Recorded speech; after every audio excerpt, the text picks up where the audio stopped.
Yeah, Deuce, we were definitely bragging about how healthy they were heading into this game. Did not help the team, though. Another slow start to the matchup. The Saints tried to claw their way back into this one in the second half. But, man, oh, man, overall, you got to tip the cap to Joshua Dobbs here. I can't even tip the cap to him. He did his job. Right. Saints, you helped him do his job. I mean, you need some time off.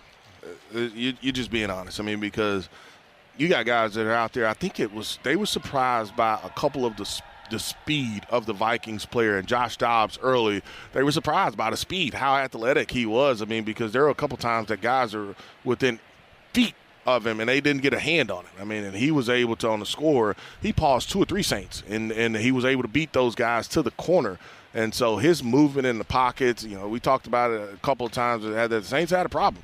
They got a problem being able to tackle quarterbacks that are athletic, and whether we saw the Saints use a couple of times. Pete Werner is kind of the spy guy, and they were still a couple of times you played man, you played zone behind it. But I mean, in the first half, you allowed a tight end to have 11 targets and come up with 10 catches. T.J. Hawkinson, 10 catches in the first half. A half. He ended up with 11 catches and over 130 yards or 100 plus 100 something yardage-wise. But, I mean, you're a better group than that. And you haven't been able to show it. And offensively, you knew what it was going to be. You ran the ball a couple of times, pretty successful with Alvin, but then you kind of had to get away from it because of the score. But when you closed it, you have to understand the situation down in distance. You could have ran the ball. You chose to throw it deep, interception a couple of times, and that was basically the ball games. Jameis came in, did his job, but there was a couple times where you've got to go for the sticks. You can't have all of it. Can't be boom or bust type situation. And so Saints end up losing by 8, but I don't know if this one stings or you think about it or whatever, but you need a break. Yeah, Deuce, you mentioned that the run game looked like it was getting its feet going in this matchup. The Saints actually averaging 4.3 yards a carry in this matchup. I think that's their best average of the year in a game. But was it just specifically, you think, being behind and not being able to stay more committed to it?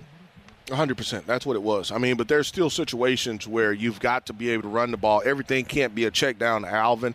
You ran 2 screens and you probably got a 5 yards at most. You didn't block well on the perimeter as far as the screen game is concerned. The first one, you missed the point of attack block. The second one, we don't block the outside. And so, those have to be money plays if I'm not running the football. And so You got to be able to regroup. I mean, because Atlanta's going to go back and they're going to look at that film and they know some of the weaknesses. They know. I mean, the defensive coordinator for the Atlanta Falcons was in your building, so from a personnel standpoint, he kind of understands and knows what players like, what players don't like in the film. Being able to go to the film and look at it and say, hey, look, this guy doesn't like speed. This player doesn't use his hands well, and so this Saints team, you need some time. You need some time away because. If you're going to make anything out of this season, you've got a lot of stuff to fix.